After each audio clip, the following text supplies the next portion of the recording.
오늘은 내부의 문제를 해결하는 방법이라는 제목으로 하나님의 말씀을 전하도록 하겠습니다. 미국 콜로라도주에 가면 그 지역 사람들에게 큰 사랑을 받은 한 나무가 있다고 합니다. 그 나무는 400년 동안 번개를 14번을 맞았는데도 불구하고 죽지 않고 살아서 가지를 뻗치고 잎사귀가 풍성하였던 나무입니다. 그 나무를 볼 때마다 위기를 만나고 인생의 어려움을 만났던 사람들은 용기를 얻었습니다. 나도 어려움이 있어도 저렇게 풀을 수가 있구나. 그리고는 용기와 희망을 얻게 해주는 나무입니다. 그런데 그 사랑받던 나무가 어느 날 점점 시들고 메말라 죽는 것을 그 지역 사람들이 보게 되었습니다. 너무나 충격적인 일이었습니다. 그래서 그 나무가 왜 죽게 되었는지 이유를 알 수가 없어서 식물학자들을 불러서 조사를 해보았더니 그 나무 안에 손톱만한 흰 딱정벌레가 들어가서 그 나무를 갉아먹기 시작한 것입니다. 그러다 보니까 손쓸 틈도 없이 결국은 그 나무가 시들해지더니 결국은 말라서 죽고 말았다는 것입니다. 사람들은 놀라지 않을 수 없었습니다. 아니 400년 동안 번개를 14번 맞았는데도 견뎠던 나무가 손톱으로 꾹 누르면 터져버리는 그 작은 벌레 앞에서 이렇게 힘없이 무너질 수 있는가? 놀라지 않을 수 없었습니다. 여러분, 이 이야기는 오늘 이 시대를 살아가는 우리 성도들에게 매우 중요한 메시지를 던져주는 이야기라고 말할 수가 있습니다. 여러분, 우리가 믿음 생활하면서 때로는 위기를 만나고 어려움을 당하는 외부적인 환경에 의해서 지금 내가 이렇게 힘들어하고 있구나 라고 단정지어 말할 때가 있습니다. 물론 그것을 부인할 수가 없습니다. 하지만 우리 성도들에게 있어서 외부로부터 오는 환경의 어려움과 위기는 도리어 우리의 신앙을 더욱 아름답게 하고 견고하게 세워주기도 합니다. 그런데 문제는 우리가 속해 있는 공동체 내부에서 일어나는 문제로 인해 대부분 무너진다는 것입니다.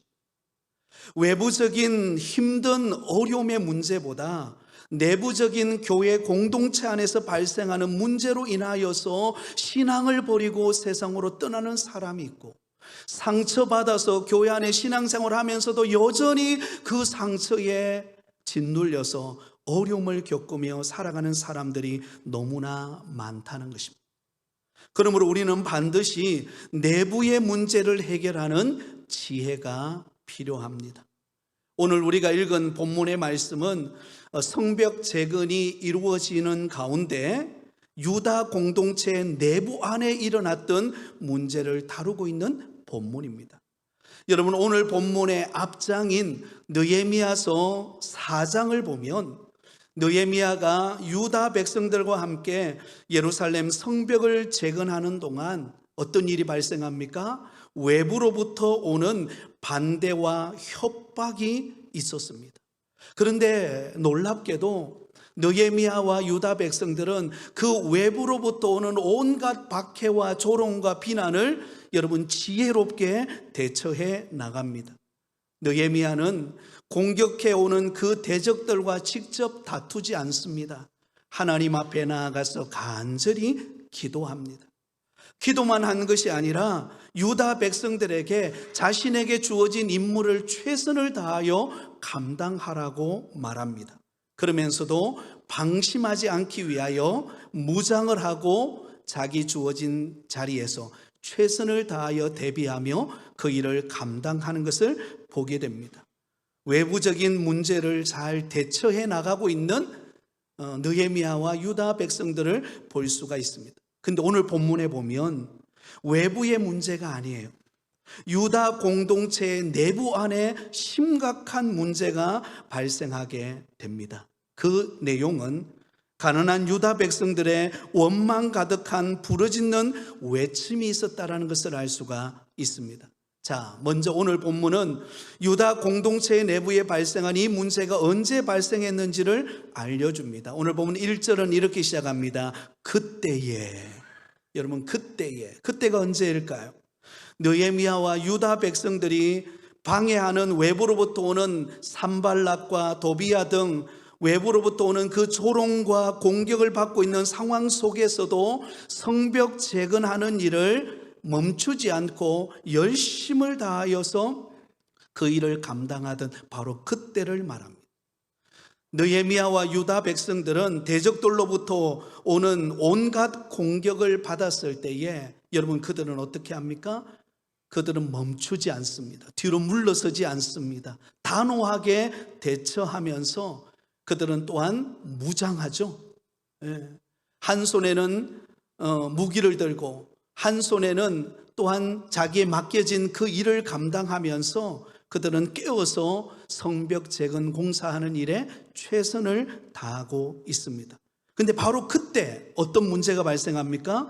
내부적으로 갈등이 빚어져서 원망이 터져 나오는 공동체의 분열의 조짐이 일어나게 되었다라는 것입니다. 자, 여러분, 이것을 통해서 우리가 먼저 알 수 있는 것은 여러분, 우리가 믿음으로 주를 섬기며 헌신하며 살아갈 때에 우리에게 찾아오는 시험은 멈추지 않고 계속된다라는 사실을 우리는 잊지 않기를 바랍니다. 여러분, 우리에게 찾아오는 시험은 외부로부터 오는 시험만 있는 게 아닙니다. 내가 속해 있는 공동체, 내가 속해 있는 가정, 일터, 교회 안에, 내부 안에도 이러한 시험들이 있다라는 것입니다. 여러분, 왜 이토록 시험이 안과 밖에 계속되고 있을까요? 그것은 바로 우리를 대적하는 마귀가 우는 사자처럼 두루 삼킬 자를 찾고 있기 때문에 그렇습니다. 베드로전서 5장 8절에 보면 이렇게 말합니다. 우리 같이 읽습니다. 근신하라, 깨어라. 너희 대적 마귀가 우는 사자같이 두루 다니며 삼킬 자를 찾나니. 여러분, 사자는 언제 울까요? 사자가 배가 고프면 울죠. 마찬가지입니다. 마귀가 우리를 공격한다는 것은 배가 고프다는 것입니다. 그렇다면 마귀는 언제 배가 고플까요? 여러분, 마귀는요, 항상 배가 고픕니다. 항상 배가 고프. 왜 마귀는 항상 배가 고플까요? 바로 자기 노예로 삼았던, 죄로 인하여 노예로 삼았던 자들을 하나님께 빼앗겨 버렸기 때문입니다. 여러분, 우리가 예수님을 믿기 전에는 우리는 어떤 존재였습니까? 마귀의 종로로 타던 존재였습니다. 그때는 마귀가 그냥 우리를 그냥 내버려 놔도 그냥 마귀의 종이 되고 결국은 멸망받을 자가 되고 마는 것입니다. 그런데 예수님을 믿음으로 우리가 하나님의 자녀가 되고 난 다음에 우리는 신분이 바뀌었습니다. 우리가 마귀의 종이었던 신분으로부터 이제는 하나님의 택한 자녀가 되는 신분으로 변화가 일어났습니다. 그렇기 때문에 마귀의 입장에서 볼 때는 어때요? 자기의 종로로 타던 사람들을 하나님께 빼앗겨 버렸으니까 그게 너무나 서운한 것입니다. 그래서 끊임없이 외부로부터 내부로부터 끊임없는 시험을 통하여 우리를 넘어뜨리려 한다는 것입니다. 그러므로 우리는 늘 마귀와의 영적 전쟁에서 믿음으로 승리하는 삶을 살아가실 수 있기를 예수님의 이름으로 축원드립니다. 자, 그렇다면 여러분, 구체적으로 성벽 재건에 힘썼던 유다 공동체 내부 안에 불어닥쳤던 시험은 과연 무엇일까요? 자, 오늘 보면 1절은 이렇게 말씀합니다. 우리 같이 읽습니다. 그때에 백성들이 그들의 아내와 함께 크게 부르짖어 그들의 형제인 유다 사람들을 원망하는데, 자, 유다 공동체, 특히 가난한 유다 백성들이 여러분 원망하는 일이 일어나게 되었다라는 것입니다. 누구를 원망했을까요? 이 백성들이 원망하는 대상은 그들의 형제인 유다 사람들이었는데, 그들에 대하여 7절에 보면 이들은 누구인가 하면 바로 귀족들과 민장들을 일컫습니다. 귀족들과 민장들은 그 당시에 힘과 권력과 재력을 가지고 있었던 자들임을 알 수가 있습니다.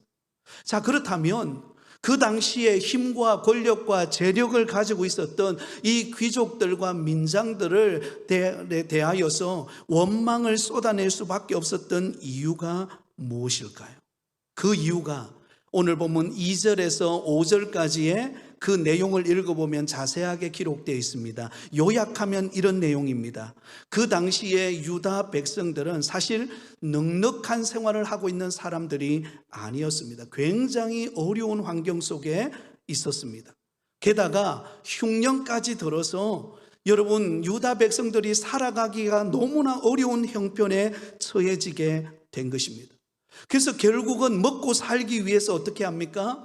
귀족들과 민장들에게 여러분 돈을 빌리는데요. 돈을 빌리는데 이 귀족들과 민장들이 돈을 빌려주면서 낮은 이자로 빌려준 것이 아니라 높은 이자로 고리대금업으로 돈을 빌려주게 된 것입니다. 그래서 처음에는 여러분 자신들이 가지고 있던 밭과 포도원을 담보로 삼고 돈을 빌렸습니다. 근데 이게 점점점 시간이 지나면서 이자가 불어나기 시작하면서 어떤 일이 벌어집니까? 갚을 능력이 되지를 않는 것입니다. 그러니 결국은 자기 자식들까지 종으로 팔려가게 할 수밖에 없었습니다. 왜? 돈을 갚을 능력이 되지를 않으니까요. 그래서 점점 유다 백성들은 가난하여서 빚더미에 앉게 되었고 자식까지 종으로 팔려가게 되어지는 신세가 되니까 더 이상 희망이 보이지 않는 거죠. 갚을 능력도 없고 자식들은 다 빼앗겨 버렸고 이제는 살아갈 힘마저 다 잃어버린 상황 속에서 유다 백성들이 그 귀족들과 민장들을 향하여서 원망을 쏟아내게 되었다라는 이야기가 오늘 본문의 내용입니다. 자, 그러면 구약 성경 신명기서를 보면 어려움에 처해 있는 유다 백성들, 하나님의 택한 백성들이 경제적으로 어려움을 당하였을 때 어떻게 해야 된다라고 가르치고 있을까요? 신명기 15장 7절에서 9절까지 말씀해 보면 이렇게 기록되어 있습니다. 우리 같이 읽습니다. 내 하나님 여호와께서 내게 주신 땅 어느 성읍에서든지 가난한 형제가 너와 함께 거주하거든 그 가난한 형제에게 내 마음을 완악하게 하지 말라며 내 손을 움켜쥐지 말고 반드시 내 손을 그에게 펴서 그에게 필요한 대로 쓸 것을 넉넉히 구워주라. 삼가 너는 마음에 악한 생각을 품지 말라. 곧 이르기를 일곱째 해 면제는이 가까웠다 하고 내 궁핍한 형제를 악한 눈으로 바라보며 아무것도 주지 아니하면 그가 너를 여호와께 호소하리니 그것이 내게 죄가 되리라. 자기 민족 하나님의 택한 유다 백성들이 어려움이 처했을 때 가난한 백성들이 있을 때에 그들을 어떻게 해야 되냐라고 구체적으로 말하고 있습니다. 반드시 내 손을 펴서 그에게 필요한 대로 쓸 것을 넉넉히 구워주라. 어려움에 처해져 있고 살기 막막하고 고통 중에 있는 백성들을 여러분 그냥 모른 척하지 말라는 것이 아닙니다. 그들의 아픔을 보면서 넉넉하게 구워주고 돌아보라는 것입니다. 만일 그렇지 않으면 그가 너를 여호와께 호소하리니 그것이 내게 죄가 되리라. 근데 여러분 오늘 본문을 보세요. 그렇게 하라고 명령했는데 여러분 당시 귀족들과 민장들은 어떻게 했습니까? 가난한 백성들의 등을 쳐먹어 버린 것입니다. 가난한 사람들에게 그 어려움에 처해 있으니까 그들에게 이자를 많이 붙여서 고리로 돈을 빌려주고는 그리고는 포도원과 땅을 저당 잡아가지고 그것을 빼앗았을 뿐만 아니라 자식까지도 종으로 삼아버리는 여러분 너무나 안타까운 일이 발생하게 된 것입니다. 한마디로 말해서 귀족들과 민장들은 자신들의 배만 불리는 일에 힘썼다는 것입니다.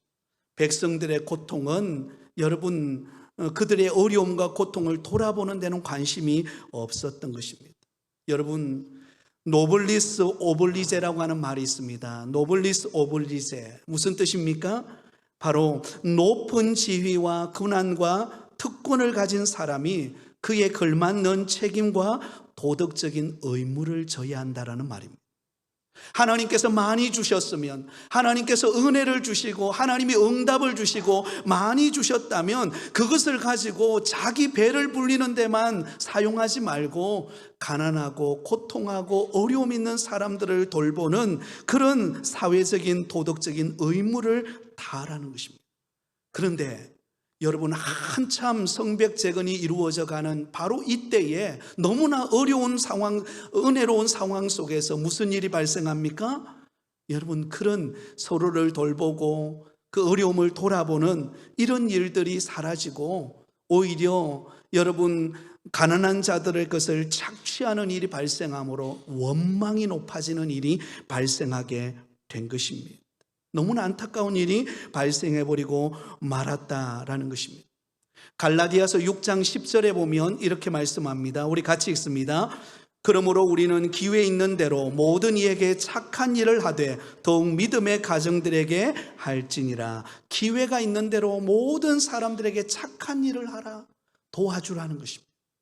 아픔을 겪고 어려움을 겪고 가난함을 겪는 사람들을 그냥 무시하거나 그냥 무관심하지 말고 그 어려움을 돌아보며 내게 주신 은혜를 가지고 섬기라는 것입니다. 더욱 믿음의 가정들에게 더욱더 그렇게 하라. 여러분, 이게 성경이 가르쳐주고 있는 말씀입니다. 자, 그렇다면 오늘 본문으로 돌아와서 느헤미야는 이런 유다 공동체 안에 나타나는 이러한 원망으로 인하여 분열이 일어나는 이 어려움의 상황을 어떻게 극복해내었을까요? 내부 문제를 어떻게 해결하게 되었을까요? 몇 가지 그 방법을 말씀을 드리려고 합니다. 그 첫 번째 방법은 백성들의 고통에 즉시 동참했다는 것입니다. 한번 따라하겠습니다. 백성들의 고통에 즉시 동참하라. 네, 느헤미야에게 그 소식이 들려졌습니다. 그러자 느헤미야는 그 소식을 듣고 무시해버린 것이 아니라 즉시 그 고통의 자리에 동참하는 것을 보게 됩니다. 6절입니다. 같이 읽습니다. 내가 백성의 부르짖음과 이런 말을 듣고 크게 노하였으나. 자, 여러분, 느헤미야는 유다 백성들이, 가난한 유다 백성들, 자신들이 가지고 있던 재산도 다 잃어버리고 심지어는 자기 자녀들까지 다 종으로 팔아넘길 수밖에 없는 그런 고통 속에서 울부짖으며 원망했습니다. 그 소식을 느헤미야가 들었을 때 느헤미야는 지금 성벽 재건 공사가 한참 진행되고 거의 완성되어서 가는 단계에 있습니다. 그렇다면 여러분, 목표 지향적이고 일 중심적인 사람은 어떻게 말하겠습니까? 조금만 참으라고, 그리고는 이 목표를 완성해 놓고 그 다음에 생각해 보자고, 그렇게 말할 수 있을 것입니다. 그런데 느헤미야는 그렇게 하지 않았습니다. 크게 노하였다라고 말합니다. 크게 노하였다, 무슨 말입니까? 백성들의 고통에 즉시 동참했다라는 말입니다.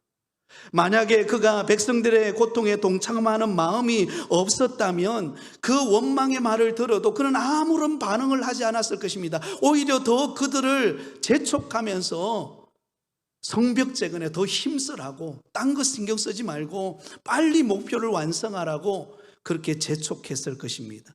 그런데 그렇게 하지 않았습니다.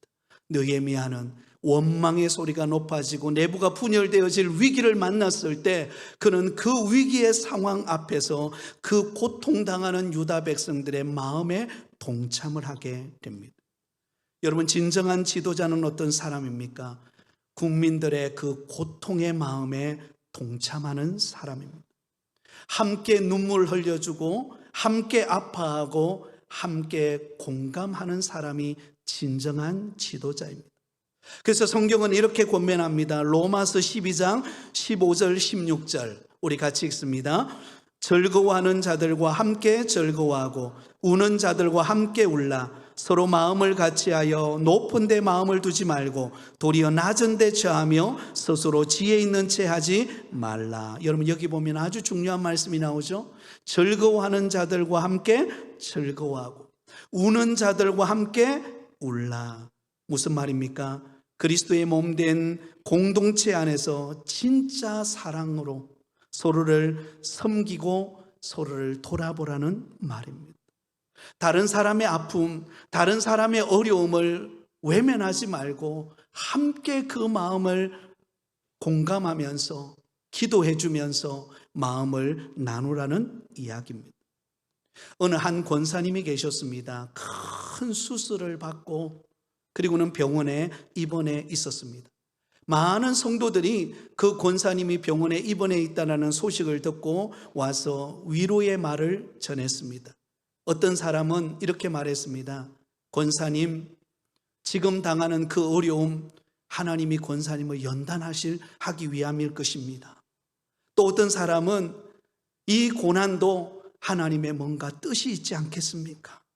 금방 나을 것입니다.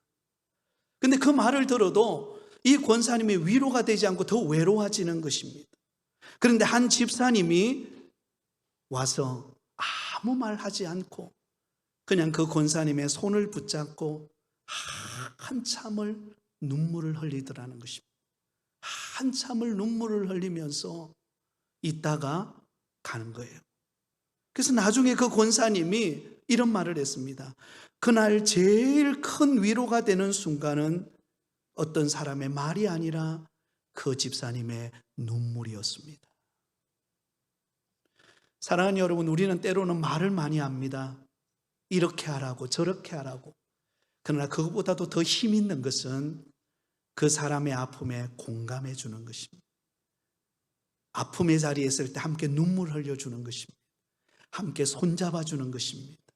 함께 마음을 나누는 것입니다. 느헤미야는 지금 이 성벽 재건이라고 하는 위대한 업적을 이루는 이 일을 주도해 가고 있습니다. 이제 완성되어지는 상황이 눈앞에 보입니다. 그런데 네부한의 이 지금 위기를 만난 것입니다. 그랬을 때 느헤미야는 만약에 일중심적인 사람이었다면 그는 무시하고 그 일의 목적을 위해서 달려갔을 것입니다. 그런데 느헤미야는 그렇지 않았어요. 그 가난함으로 인하여 고통당하고 있는 유다 백성들의 마음을 공감해 준 것입니다. 함께 아파하면서 함께 분노했던 것입니다. 사랑하는 여러분, 진정한 공동체의 아름다움은 어디에서 나옵니까? 그것은 마음을 공감해 주는 곳에서부터 나오는 줄 믿습니다. 저와 여러분이 이러한 믿음의 성도가 되기를 예수님의 이름으로 축원드립니다. 두 번째로 내부 안에 일어난 이 문제를 어떻게 해결합니까? 원망의 문제를 신중하게 다루었다라는 것입니다. 한번 따라하겠습니다. 원망의 문제를 신중하게 다루자. 네, 여러분 느헤미야도 그 이야기를 듣고 마음에 막 화가 치밀어 올랐습니다. 아니 어떻게 그럴 수 있냐고. 자기 부를 더 축적하기 위해서 가난한 자들에게 고리대금업을 덮어 씌워서 이자를 거기에다가 막 많이 붙여가지고는 그 사람의 일터인 그 모든 땅을 다 빼앗았을 뿐만 아니라 여러분 자식까지도 빼앗아가는 그런 위기를 만났다는 소식을 들었을 때 얼마나 분노가 치밀어 올랐겠습니까? 그런데 여러분, 이때 느헤미야가 어떻게 대처하는가를 보세요. 7절입니다. 우리 같이 읽습니다. 깊이 생각하고 귀족들과 민장들을 꾸짖어 그들에게 이르기를 너희가 각기 형제에게 높은 이자를 취하는도다 하고 대회를 열고 그들을 쳐서. 자, 여러분 여기서 중요한 말이 무슨 말일까요? 깊이 생각하고. 한번 따라하겠습니다. 깊이 생각하고. 여러분 느헤미야의 마음속에 지금 분노가 치밀어 오릅니다. 감정적으로 견딜 수가 없었습니다. 그러나 여러분 그렇다고 해서 그 감정을 함부로 표출하지 않아요. 어떻게 합니까? 깊이 생각했다라는 것입니다. 여러분 깊이 생각했다라는 것은 거룩한 분노를 폭발시키지 않고 그 분노를 어떻게 처리할 것인가를 하나님께 물어보았다라는 의미입니다. 여러분 때로는 우리가 마음속에 어떤 일을 하다가 어떤 상황이 되었을 때 저와 여러분의 마음속에도 분노가 치밀어 오를 때가 있습니다. 그러나 그 분노가 치밀어 오른다고 그것을 통제하지 않고 그 분노를 함부로 표출하게 되면 어떤 일이 발생하게 될까요? 결국은 공동체를 와해시키고 상처를 입히고 더 어려운 상황이 되어버리고 마는 것입니다. 우리의 분노를 통제할 줄 알아야 됩니다. 다시 말하면 깊이 하나님 앞에 물어보아야 되는 것입니다. 하나님 지금 이런 상황 속에서 내 안에 일어나는 이 분노를 어떻게 다루어야 하겠습니까?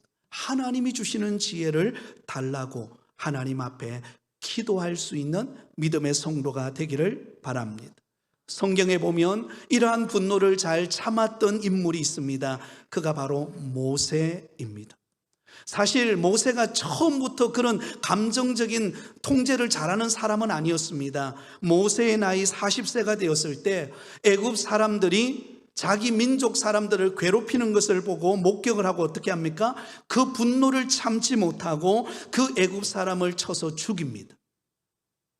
그리고는 그가 도망을 쳐서 미디안 광야로 가게 되죠. 그런데 여러분, 미디안 광야로 가서 그곳에서 40년의 시간을 보내면서 하나님께서 그를 연단하시고 그를 훈련하셔서 어떤 사람으로 만들었는가? 온유한 사람으로 만듭니다. 다시 말하면 자기 감정을 통제할 수 있는 사람으로 만듭니다. 민수기 12장 3절에 이렇게 말씀합니다. 민수기 12장 3절입니다. 이 사람 모세는 온유함이 지면의 모든 사람보다 더하더라. 본래는 분노를 통제하지 못하는 사람이었습니다. 그런데 그가 40년이라는 광야의 그 긴 여정을 통하여서 그의 분노를 통제하고 다스리고 깊이 생각하는 법을 배웠다는 것입니다. 그리고 그의 나이 80세가 되었을 때 하나님께서 모세를 불러서 애굽에 종된 이스라엘 백성들을 이끌어서 약속의 땅 가나안 땅으로 그들을 데려갑니다. 여러분 보세요. 출애굽기서를 읽어보면 이스라엘 백성들을 이끌고 그 광야 40년을 지나가는 그 여정은요, 만만치 않는 여정이었습니다. 끊임없이 이스라엘 백성들은 원망하고 불평하고, 그리고는 지도자 모세를 향하여서 비난하고. 여러분, 만약에 모세가 자기 분노를 통제하지 못했다면 어떻게 되었을까요? 여러분, 이스라엘 백성들을 이끌고 그 약속의 땅으로 갈 수 있었을까요? 불가능했을 것입니다. 그런데 하나님은 철저히 모세를 낮추시고 훈련하시고 자기 감정을 컨트롤할 수 있는 그런 지혜를 이 연단의 과정을 통하여 그를 훈련하셨습니다. 여러분, 사도 바울도 마찬가지입니다. 사도 바울도 혈기 충만했던 사람이었습니다. 스데반 집사님의 순교당하는 그 일을 주도했던 인물 중에 한 사람이 바로 사도 바울, 옛날에 사울이었습니다. 그런데 그가 예수님을 만나고 난 다음에 그는 완전히 변화가 일어납니다. 고린도전서 15장 31절에 보면 이렇게 말씀합니다. 같이 읽습니다. 형제들아, 내가 그리스도 예수 우리 주 안에서 가진 바 너희에 대한 나의 자랑을 두고 단언하노니 나는 날마다 죽노라. 나는 날마다 죽노라.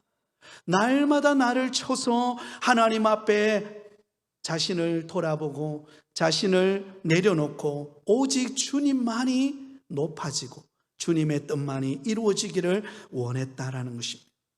사랑하는 성도 여러분, 분노가 치밀어 오를 때, 때로는 공동체 안에서 막 참지 못하는 마음들이 생길 때, 그때 우리는 깊이 생각할 줄 알아야 합니다.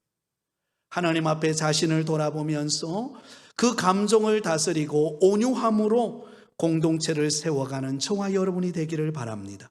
잠언 16장 32절에 보면 이렇게 말씀합니다. 같이 읽습니다.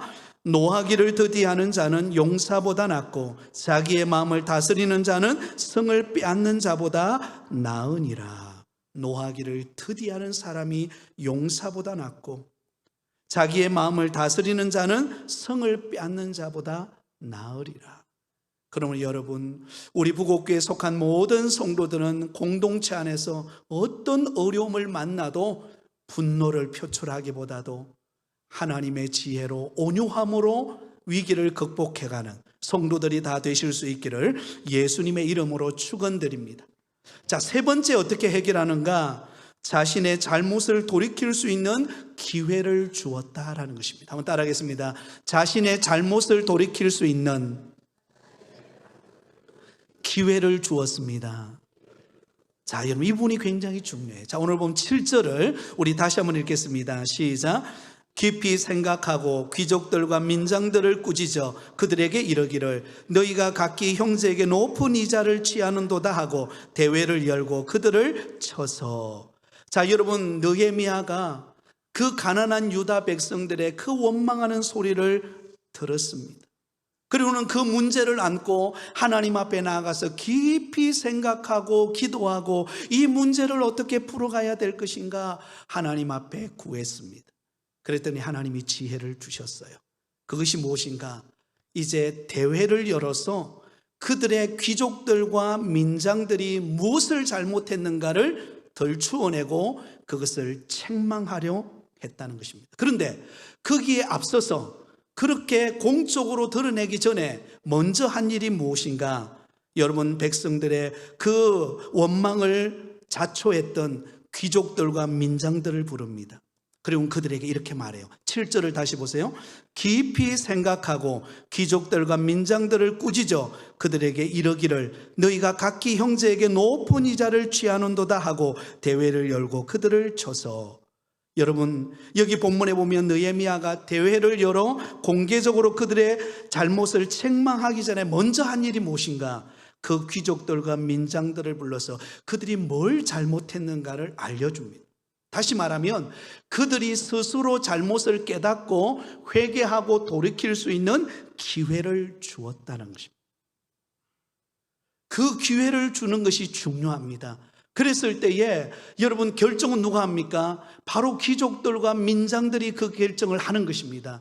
과연 느헤미야의 말을 듣고 회개할 것인가? 잘못된 행동을 돌이킬 것인가? 아니면 잘못한 길로 계속 나갈 것인가? 그 결정할 수 있는 기회를 주었다라는 것입니다. 여러분, 오늘날 많은 교회 안에, 내부 안에 일어나는 문제들이 발생했을 때 두 가지 극단적인 반응을 보일 때가 있습니다. 하나는 잘못을 해도 아무런 조치를 취하지 않는 경우가 있습니다. 그냥 방치해 두는 것입니다. 언젠간 해결되겠지 하고 방치해 두는 것입니다. 그런데 그게 나중에 문제가 생깁니다. 또 다른 하나는 혐의가 있는 자에게 변호할 수 있는 기회를 주지 않고 일방적으로 죄인 취급하는 것, 이것도 문제가 되는 것입니다. 여러분, 한쪽 말만 들으면 안 됩니다.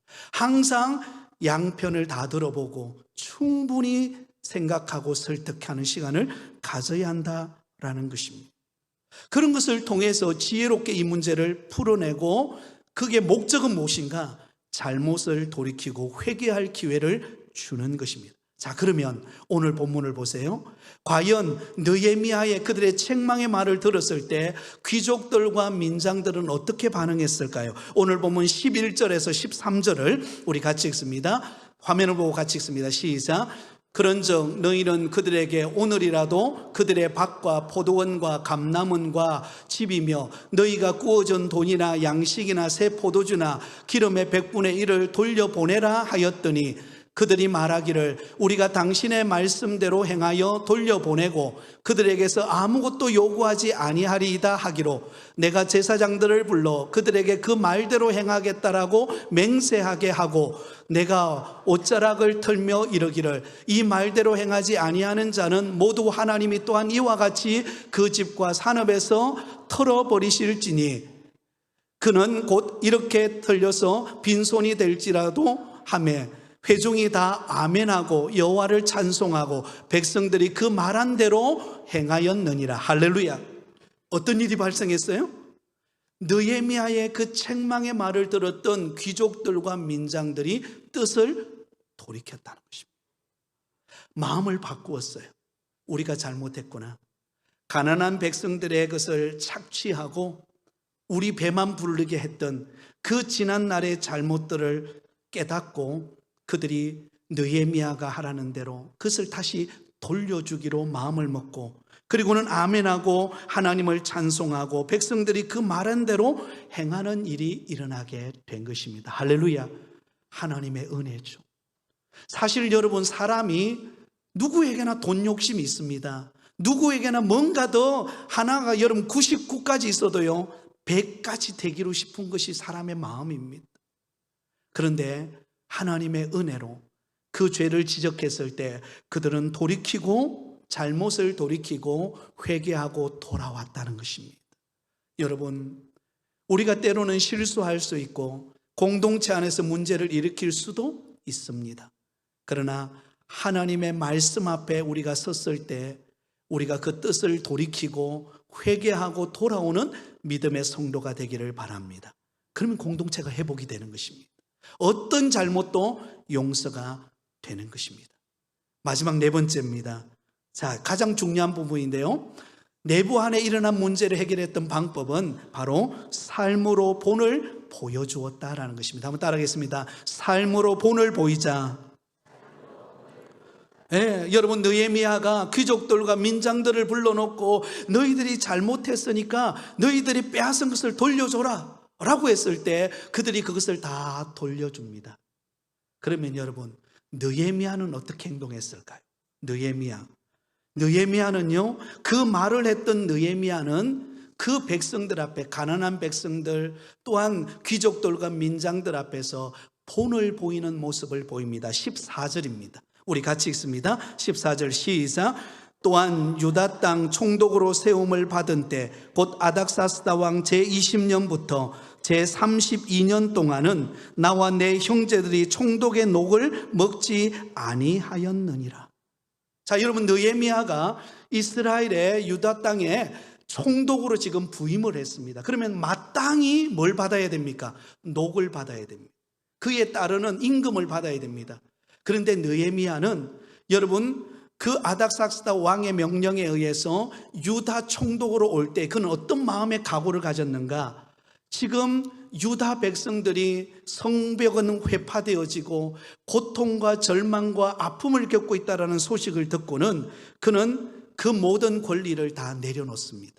그리고는 그동안 12년 동안 그가 녹을 받아야 될 것들을 하나도 받지 않습니다. 다시 말하면 그 백성들의 고통에 함께 동참하는 것을 볼 수가 있습니다. 물론 이 느헤미야는 아닥사스다 왕의 후원을 받고 도움을 입고 있는 사람입니다. 경제적으로 부족한 사람은 아니에요. 그럼에도 불구하고 사람은요, 욕심이 있습니다. 내가 어떤 위치에 가거나 어떤 자리에 가면 내가 그 권리를 차지하고 싶은 것이 다 인간의 마음입니다. 그런데 여러분, 느헤미야는 그렇게 하지 않았다는 것입니다. 자, 그러면 그 마음이 어디로부터 왔을까요? 어떤 마음을 가졌기에 그가 녹을 받지 않고 본을 보이는 삶을 보일 수 있었을까요? 15절입니다. 우리 15절을 같이 읽습니다. 시작. 나보다 먼저 있었던 총독들은 백성에게서 양식과 포도주와 또 은 40세겔을 그들에게서 빼앗았고 또한 그들의 종자들도 백성을 압제하였으나 나는 여호와를 경외함으로 이같이 행하지 아니하고. 여러분, 느헤미야가 총독이 돼서 오기 전에 이전에 있었던 총독들은 어떤 삶의 모습을 보였습니까? 백성들에게 양식과 포도주 40세겔의 것을 빼앗고 그리고 종자들을 백성들에게 압제하는 그런 사람들이었다는 것입니다. 근데 느헤미야가 총독이 되어서 왔을 때는 그 모든 권리를 다 포기했습니다. 그리고는 백성들과 함께 고난의 자리, 백성들과 함께 마음을 나누고 함께 동참하고 함께 본을 보이는 아름다운 모습을 보였다라는 것입니다. 사랑하는 성도 여러분, 오늘 이 말씀이 저와 여러분에게 도전을 주는 말씀인 줄 믿습니다. 공동체 안에 어려움을 당하는 성도들이 있습니다. 우리는 그들을 외면해서는 안 됩니다. 그들의 아픔에 동참하고 함께 본을 보이는 믿음의 성도가 되기를 바랍니다. 그래서 여러분, 우리 교회도 어떻게 하든지 성도들의 어려움을 돌아보면서 섬기려고 노력을 하고 있습니다. 우리가 함께 그 일에 동참하고 나아갈 때에 교회 안에 있는 원망은 사라질 것이고 교회 안에 진정한 화평이 이루어지는 은혜로운 공동체가 되어질 줄 믿습니다. 이 일을 위하여 저와 여러분이 본이 되는 믿음의 삶을 살아가실 수 있기를 예수님의 이름으로 축원드립니다.